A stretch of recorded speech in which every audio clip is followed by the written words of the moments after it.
All right, let us jump into the word. Let us jump into the word. As you can see, our screen has a couple malfunctions, but that's all right. Everybody say, we gonna be all right. Yep, I'm that type of pastor. So moving along. First Samuel 21. First Samuel 21. And we're gonna start there today.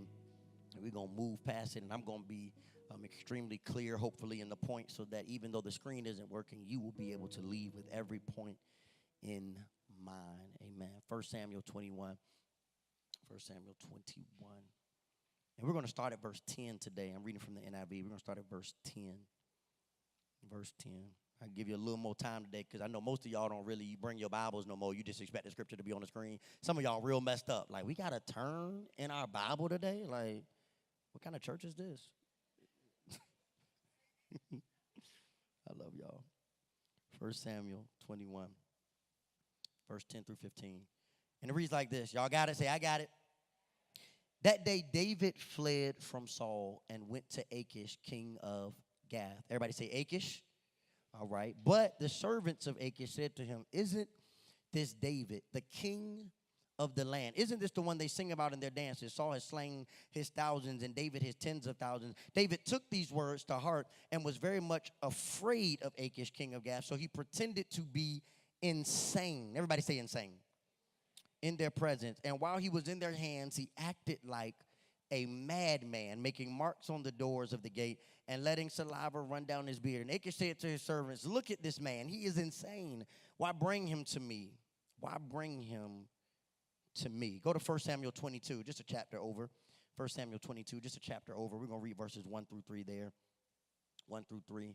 1 Samuel 22, 1 through 3 reads like this. David left Gath and escaped to the cave of Adullam, where his brothers and his father's household heard about it. They went down to him, and all those who were distressed or in debt or discontented, this seems like bad company, gathered around him, and he became their commander. About 400 men were there with him. And from there, David went to Mizpah in Moab and said to the king, watch this, would you let my mother and father come and stay with you until I learn what God will do for me? I wonder if anybody has ever been in a place before, if we can put a pause right there, or if you be honest, you've come to church and you've heard about the promises of God and you shouted and you celebrated, but the truth is, you said, I really don't have a clue what God is about to do for me in this season. I don't know what the next step looks like. Like, it sounds good, like to quote scriptures, like exceedingly and abundantly above all could ask or think, and I can do all things through Christ that strengthens me, and greater is he that's within me than he that's within the world. Those are the only three scriptures I know like that. Come on here. You got three. You always got three in your back pocket, you know, real well, right? And John 3:16 don't count, so you got to find three more.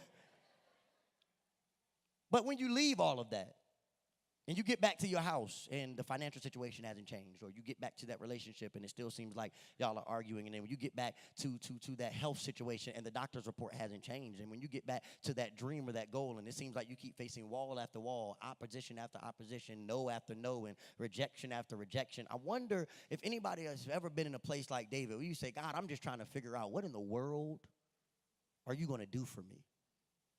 Because truth be told, I've been praying and I've been singing Break Every Chain in church, and I cried and I fell out, and I'm still trying to find out what in the world are you going to do for me? Because it doesn't seem like things are moving. It doesn't seem like things are going in the right direction. And then we pick up what seems like a random passage. It seems like it's completely in a whole nother place. Like, why in the world would we end up here? Everybody go real quick to Psalms 34. Psalms 34. Very familiar passage. Very familiar passage, but I want to read the insert today. Because we kind of read the verse, but not the insert right above it. And I think it gives us some insight. And I'm reading this particular one, again, from the NIV, or this one might be from the New King James, but it says Psalms 34, 1 through 3, a psalm of David when he pretended madness before Abimelech. So David just acting crazy all the time. Who drove him away and he departed. And he says this. Everybody might be familiar with it.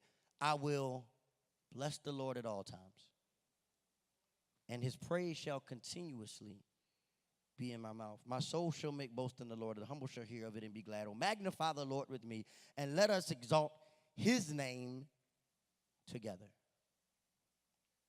I will bless the Lord at all times. I want to preach today from this sermon topic. If you want to write something down in your paper, call me crazy. Everybody just look at your neighbor real quick. Say, call me crazy. Find somebody else, because that one neighbor came. They ain't really came to have church today. They was like, why you talking to me? I ain't come to talk to you. I just came to hear this word and get on home. Find somebody else one time. Just say, call me crazy. Call me crazy. Call me crazy. Call me crazy. It's amazing. It's amazing. These students at Harvard and the University of Georgia got together and they started doing this experiment. And as they did the experiment was to test the brain, test the brain. But not just to test the brain, to test the effects of words on the brain. And so as they walked through this experiment, they found some very interesting things. They found out that the more you use negative words, this experiment happened in 2013, they found at Harvard that the more negative words you use, they had direct correlation with your emotional disposition. So every time you spoke with a pessimistic attitude, every time you say a negative thought, every time you articulate, I can't do something, every time you say that that's impossible, every time you say it that you know what, they're just never going to change, every time you articulate something that is negative or pessimistic or doubtful, it said they found a direct correlation with the triggers in your brain, and that it started to create a pattern of thought and emotional disposition. So I'm sad not because they hurt my feelings, I'm sad because of what I said when they hurt my feelings. I'm mad not because I didn't get the job. I'm mad because of what I said when I didn't get the job. They found that the triggers in the brain were very different. They said it wasn't what was happening to people that were affecting their emotions. It was what they were saying in response to what had happened to them that was affecting their emotional disposition. It wasn't that people stepped on their shoes. It wasn't, some of y'all like, if they step on my shoe, I am mad.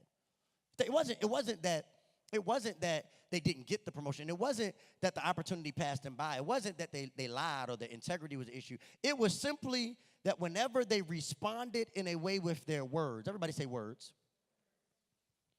their brain created an emotional response based on their response. It was called a thing called oxytocin, and it's a hormone that is released when a woman is actually giving birth. It is the same hormone that enables her to have contractions. So watch this. The same hormone that is produced when you're giving birth is the same hormone that gives birth to your emotional responses every time you speak. So when you start controlling the way you speak, you start controlling the way you feel. And every time I open up my mouth, I am giving birth to an emotional response. I am dictating the emotional state of my life every time I speak. I am birthing an attitude for the day. I am birthing an attitude in my relationship. I am birthing an attitude as an employee. I am birthing an attitude as a friend. Every time I open up my mouth, I am releasing a hormone that is the same hormone that gives birth. So then I am birthing that whatever my emotional disposition will be, I am birthing it not because of what you did to me, but because how I chose to respond to it. Look at somebody say words.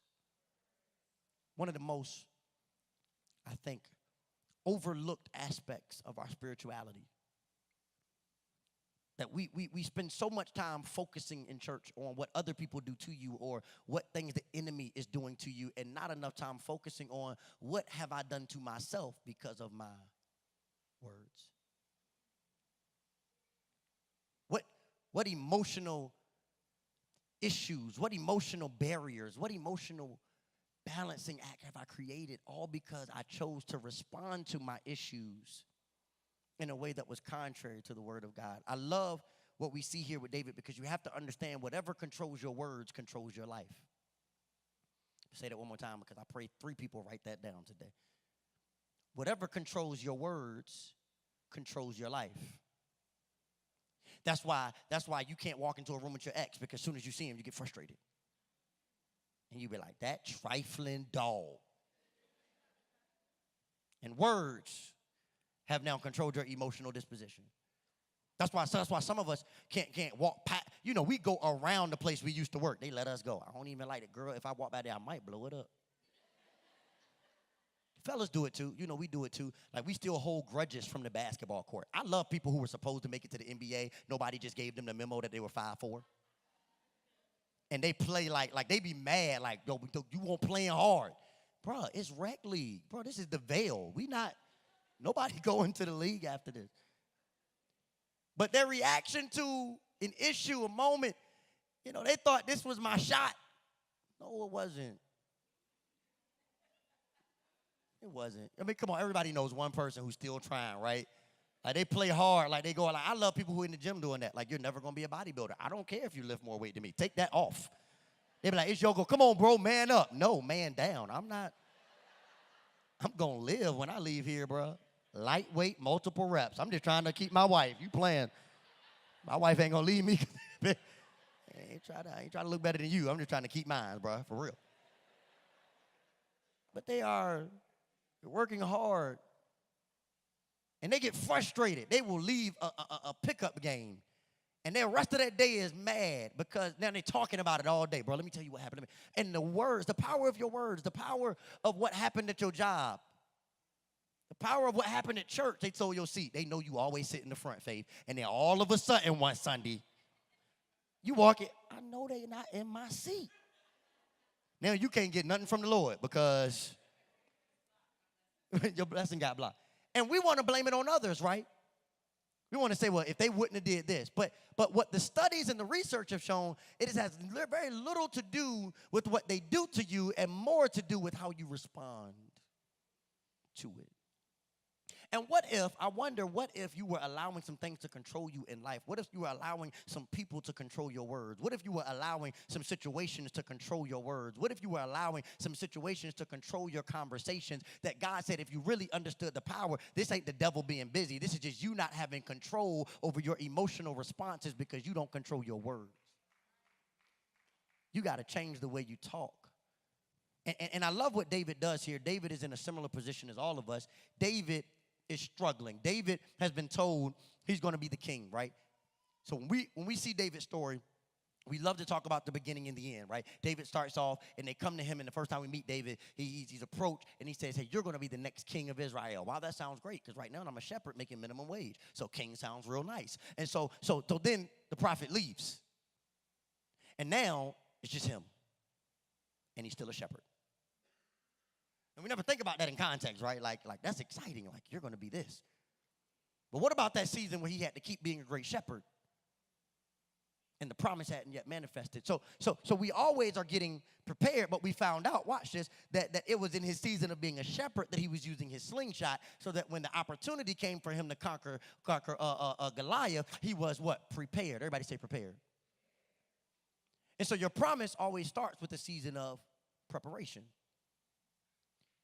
And then we jump most of the time to David's story. He was killed Goliath. It was exciting. He's wonderful. Everybody loves him. And then we skip to like stuff he did as a king, and we never talk about his process in the middle.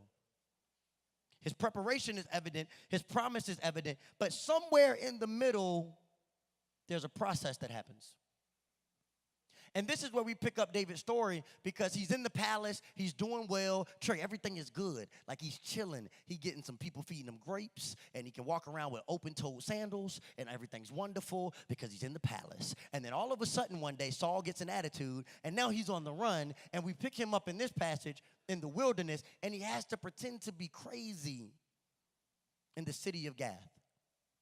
He has to pretend to be crazy just so he can keep his life. I'm very interested in the fact that while David has no idea what God is going to do, he still seems to not lose his composure. He still seems, OJ, to have it somewhat together.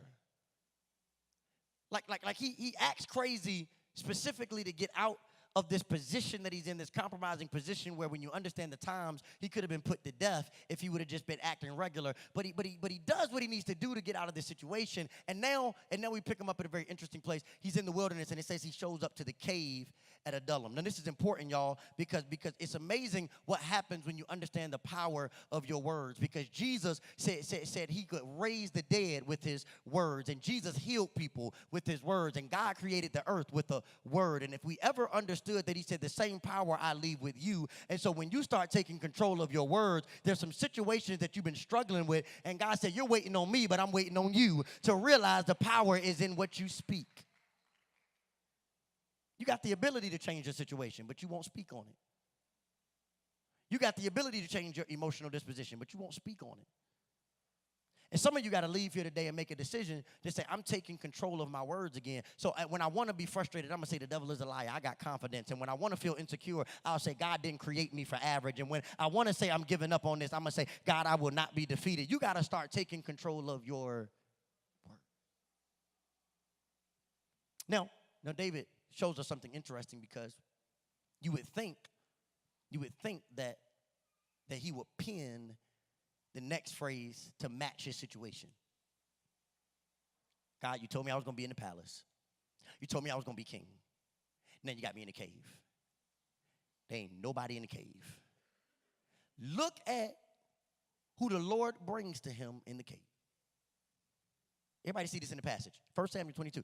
The distressed, the discontent, and folk in debt. What the devil I'm supposed to do with them, Jesus?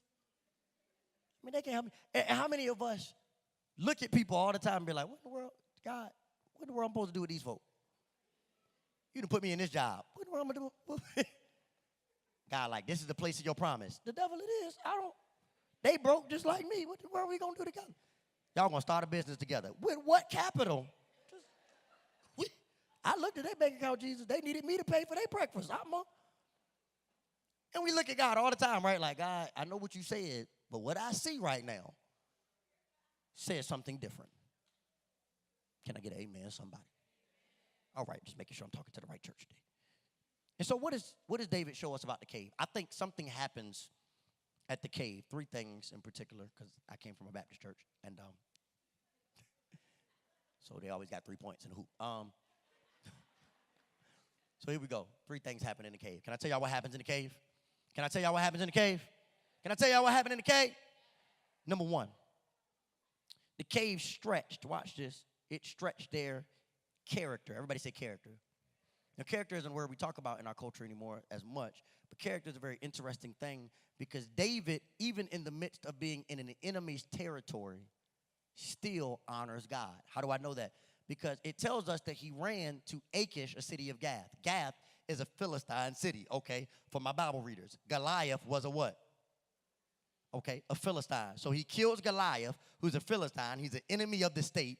But yet when he's in trouble, he runs to the city of Gath, which is a Philistine city, which means I'm around my enemies who worship a different God, and yet still I won't deny mine. And so many of us, we're saying, God, why won't you elevate me? God, why won't you bless me? God, where's my promises? Here's the thing I need you to understand. Write this down and pray on it. God will always test your call. He will always test your character before he confirms your calling. Whew. Akron, that was tough. That's why people say, He will always test your character before he confirms your calling.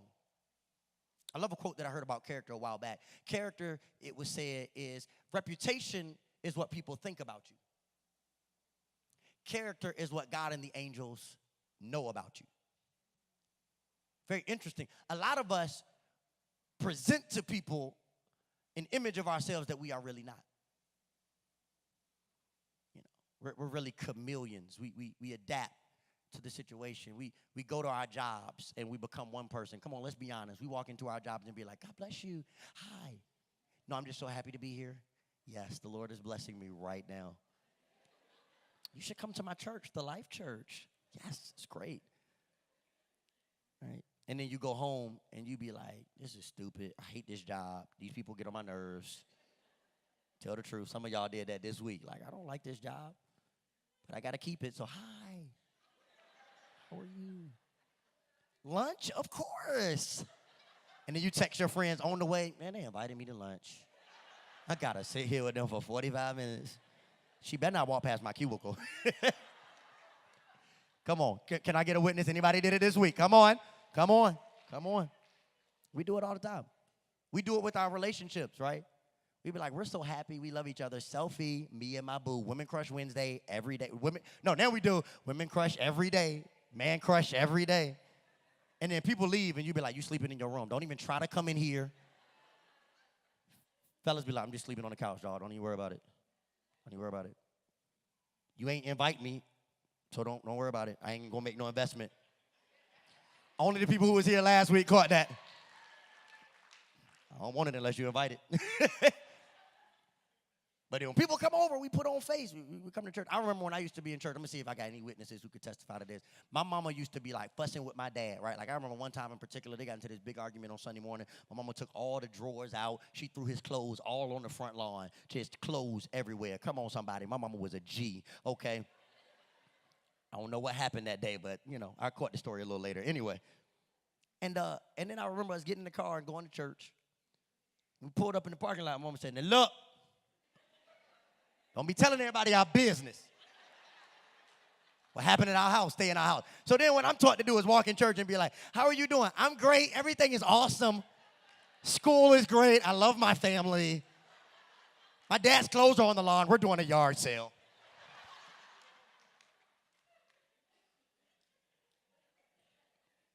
And we're taught to live in two different identities all the time. And then we give God the same type of service. And get mad when he doesn't give us the promises like we wanted, because when God sees us, we're one person when we're in conflict, but we're another person when we get the testimony. So it's real good in testimony service when God works everything out. But while we're going through process, we're complaining and we're frustrated and we're doubtful and we're saying, God, you don't love me and I hate going to church. But the moment God gives us something, then it's like, ain't nobody do me like Jesus. Won't he do it? Yes, he will. And God said that's why sometimes the blessing is temporary, because you don't have the character to be consistent in the midst of conflict. I need you to go. The greatest testimony of your faith is not how you respond to the promise. It's how you respond to the process. It's when people know that somebody left you and you still smiling. That's when they see God in you. It's when people know that your health is not failing or your health is not doing well, and you say, you know what, I still trust that God is going to bring me out. It's when people don't understand why you still happy and why you still grateful and why you still jumping and why you still lifting your hands, that they say something must be crazy about them, because I know what's going on in their life. But they still consistent. And David shows us that his character is unmoved. I'm in enemy territory. Everything is going wrong. I'm in a cave, and I was just in the palace 2 weeks ago, but I'm still going to trust God. His character is unwavering. His character is consistent. He's the same person through conflict. He's the same person through process and promise. He's the same. Everybody say the same. And I believe today some of us frustrated. God is testing our character, and how will you respond with your words? I'm going to talk about words in a second, and you're going to see why that's so important. Here's the second thing that's happened in the cave. Everybody say the cave. Second thing that's happened in the cave is God is stretching his circle. Whew. Y'all might not come out to church next week. Second thing is God is stretching his circle. 1 Samuel 22:2 says, and all those who were distressed, in debt, or discontent gathered around him, and he became their commander. Now, this is interesting because David just left commanding the Lord's army in Israel. He had thousands on thousands on thousands on thousands of soldiers under his command. He was doing great. Zach, am I lying about it? Zach, he was doing good, right? Killed Goliath, got promoted. Everything's wonderful. Hey, you know what? I'm going to give you a wife. She's beautiful. She's the king's daughter. Hey, you got some money coming your way now. Everything was working out. And then all of a sudden, now you got me in a cave and you bring me some people to command. I went from thousands to hundreds, and these folk ain't even got their life together. Like you be honest, before y'all was saved. I know everybody real saved now, but you know, I dressed like this today just to remind y'all, because the last few Sundays, you know, I've been dressed up. I had a nice little suit. It was tailored. I was a little tight, though. I was hot. I was sweating. So I said, today I'm just coming comfortable. Bless your heart. And I remember very vividly, you know, my life before Christianity, when I was younger and getting into fights. And, you know, you had to measure if you were going to fight based on who was with you. Come on, right? Like, you knew you had some friends that if it was about to go down, you was like, yo, the A-team is with me today. Like, I wish you would. Like, because this one right here. And then you had other days. You knew who you was with. You was like, you know what, I ain't even in the mood today. They be like, nah, you was talking yesterday. Well, I was with my A team yesterday. I'm with my B team today. This team can't fight. This is my team to help me pass classes right here. That's this team. You had a team for everything. You know, this team helped you pass classes. I know he's going to be mad. He might be mad if I tell this story. But that guy right there, Big Chris. Hey, Chris, wave your hand one time. Good, Chris. Wave your hand, Chris. That's Big Chris right there. Everybody say, hey, Big Chris. I was a freshman, and I think, Jeff, was y'all like seniors when I was a freshman, right? Seniors? Huh? Probably juniors. Those are my big brothers in school, man. Rod is here. Rod, wave your hand. That's Rod right there. Make some noise for Rod. That's Jeff right there. They were my big brothers when I was in school. True story. They still my big brothers. I don't care if I'm standing up here or not. I love them dudes. They my big brothers. And I remember we was in school, and I was an intramural basketball referee. And again, we talked about this earlier in the sermon. There are some people who take this stuff too serious. And so one day we were reffing the championship game, and I'm in it.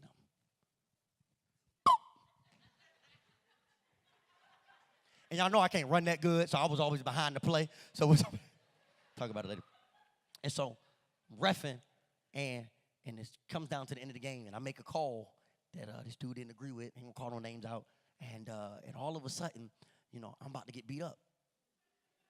It's a true story. I can't make this stuff up, man. This is our church. I wouldn't lie up here. I'm too scared of God. And so I'm about to get beat up, and all of a sudden, the guy's coming to hit me. And Big Chris jumps in front of me and says, Vern, get out of here. And he took one arm, y'all, and somehow in one movement, he scooped me with this arm backwards and flipped me. It was like a flip. And I ended up over here out of harm's way. And that guy didn't fare too well. But what happened was amazing because I knew that if I was with Big Chris and Jeff and Rod, I was okay. I was good. But if I was with Cup, his younger brother, put me with Cup and Eric. First of all, Eric gonna be late to the fight. Cup is just too pretty. He's a Kappa. They all are. Caught that. That was a shot. So anyway, I got to get back to preaching. So I say that to say we all know that there are certain people we can fight with. Here's what's interesting about David's context. David is in a situation where he went with the best trained soldiers. Watch this. Based on the palace requirements. But now God is bringing him 400 soldiers who aren't equipped for the palace, but they're equipped for the wilderness. Y'all missed it. And what you have to understand about the whole story is that out of the 400 that were with him in the wilderness, they eventually became 30 mighty men that were with him in the palace. And he did more with his 30 mighty men than he did with the entire Israel army. See, what some of us are struggling with is God in this next season is bringing you new circles, not because the old people were bad, but because you need some people for this season who can help you survive the wilderness. You need some people who ain't going to fall apart when money ain't there. You need some people who can stick with you when people talking about y'all. You need some people who ain't afraid about conflict. You need some people who say, I got your back even when they talking about us. You need some people who ain't worried about popularity but loyalty. You need some people who can survive the wilderness with you and not just when you celebrate getting on the stage. Some people who will set up with you at 8 o'clock in the morning for a church when nobody ain't showing up. I wish I had a witness. So I love Chris and Damo because 8:30 in the morning they here. Jeff here, Tyler here, moving stuff. I love a whole team. Because they recognize, just like many of you will recognize, that your circle is stretching. And it's not because the people are bad, but it's because in this next season, you don't need people who are too comfortable. You won't survive this next season with people who are addicted to popularity, but can't be consistent in their loyalty. You won't survive this next season with people who understood how to deal with your past but can't take you into your promise. But you're going to need some people who can endure this next season with you, and you got to be willing to let God stretch your circle and bring you some people that don't look like what you're used to and don't look like what you're comfortable with, and yet you don't know them, and everybody around you is going to call you crazy. You don't know them like that. They ain't from your side of the street. Y'all don't look the same, y'all. Y'all not from the same background, but this is who God has called me to roll with in this season. God, stretch my circle. God, stretch my circle. Because the palace guards would have been great, but they didn't know how to survive the wilderness. They didn't know how to survive the difficulty. And so he brought him some people who could. Here's the last thing, and I'm going to be done. Not only is God stretching your circle, not only is God stretching your character, here's the last one. He's stretching your commitment. Everybody say commitment. Say it a little bit louder. Say commitment. I love this. I love this. We can all relate to David's struggle because many of us can be committed when the conditions are ideal. Let's be honest. We can be committed when the conditions are ideal. We really don't commit much in our culture anymore unless things look ideal. What's in it for me? But what is our commitment like when we're not in promise, not in preparation, but in process? What is our commitment like with our words when God isn't moving the way we thought he would and God isn't developing the way we thought he would? Let's look at this. I think this is so interesting. I'm about to tie this thing together and I'm going to be done. Look at what happens in Psalms 34. It says, I will bless the Lord at all times. Well, where does it say David is? When he pretended madness in front of who? Read that for me. Somebody tell me. Who was he pretending madness in front of? Abimelech? Everybody saw that? I heard somebody say it. Now, when we read 1 Samuel, we see him pretending to be crazy again, right? In front of King Achish. So it would seem like these are two different instances in which David is being crazy. But here's what you have to understand. That Abimelech was the name for many kings. The same way in Egyptian culture, they would call many people Pharaoh. In the Philistine culture, the name Abimelech would have been applied to almost any king that came across. So you got to understand that in 1 Samuel, when he's talking to Achish and he's pretending to be mad, it's the same moment that's happening when he's talking in Psalms 34 when he says he pretended to be mad. It's the same person. Everybody say same person. Now, why is that important? Because that means that when David is discontent, and when David is distraught, and when David is with some people in debt, and when David is in a cave, when God told him he was going to be in promise, the thing he chooses to write to us, the thing he chooses to say with his words, the way he chooses to respond to his difficulty, watch this, Rivers, you can come on up, is not complaint, not discontent, not distress. He chooses to write for us in Psalms 34, I will bless the Lord at all times, and his praise shall continuously be in my mouth. Doesn't this seem strange? Because, David, you have every reason to be frustrated. You have every reason to be disappointed. You have every reason to be sad. You have every reason to give up.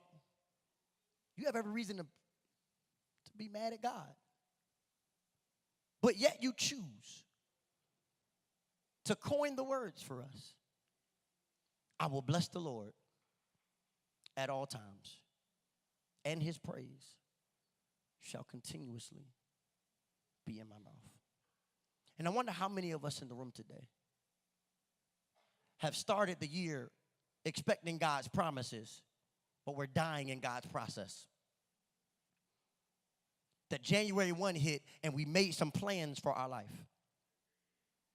But the promises haven't come quicker than the process. I wonder how many of us are getting frustrated because the plans that we made in January, we're now in March and they haven't progressed the way we thought they would. Our process is not matching our promise. And I wonder how many of us are missing the commitment in the midst of our conflict. I wonder how many of us are missing the commitment in spite of our controversy because we've allowed our words to be controlled by our situation and not by the God we're committed to. Because we've started complaining when we should have started championing the God that we serve. Because we started getting depressed and distraught and defeated when we should have said, God, you're able to do exceedingly and abundantly above all we can ask or think. Because we should have been able to say, God, I'm committed to you even when I don't feel like you're doing what I need you to do. God, I'm committed. What if we need to be more like David? What if we need to make up in our minds that I don't care what happens tomorrow, I will bless the Lord at all times? What if we need to make up in our mind that our commitment will not waver even when people hurt our feelings? That even when opposition comes more than opportunity, that even when we experience some defeat more than victory, that we will say, I am still committed to the King that saved my life. That I'm still going to say, I will bless the Lord at all times, and his praise shall continuously be in my mouth. What if what Christ is really waiting on is your commitment in the presence of conflict? What if the answer to your problem is your words? What if the answer to your distress is what you say every day? What if you started speaking differently about your relationship? What if you started speaking differently about your job? What if you started speaking differently about your finances? What if you started speaking differently about your situations that are going on in the inside? What if you started saying, God is enough? The bank account doesn't look like it, but God is still enough. My relationship doesn't look like it, but God is still enough. My opportunities are few and far between, but God is still enough. What if your commitment changed? What if your commitment was consistent, even in the presence of conflict? And you can testify that I don't like my process. I'm frustrated. I'm confused. I'm like David. I don't know what God is about to do next. But I can tell you this one thing. I will bless the Lord at all times, and his praise shall continuously be in my mouth. I wonder if I had about 10 people today that will say, I'll bless the Lord at all times. Not just when it feels good. Not just when he's working it out, but at all times. I wish I had about 10 more people that could testify to the fact that I can believe that God will do it for me this time because he did it for me last time. Okay, I wish I had about 5 more people that would stand up on your feet for about 30 seconds and say, I'm committed to Jesus and I will bless the Lord at all times. Do I have anybody in the building today that said, I will bless the Lord at all times? It don't feel good, but I'll bless the Lord. It doesn't look good, but I'll bless the Lord. Can we take about 20 more seconds and say, God, I bless you. God, I thank you. God, I honor you. It takes commitment. It takes commitment. No relationship works without commitment. And some of us have been trying to figure out how we get from process to promise. And God said, it's lying in the midst of your... David had an option. Every reason to complain, every reason to give up, every reason to be mad, and yet he chooses his words carefully. I will bless the Lord at all times. So you can call me crazy, but I'll bless the Lord. You can call me out of my mind, but I trust God. You can say I'm losing it, but as long as God be for me, who can be against me? I am confident and I am committed to the one who got me this far. I'm committed.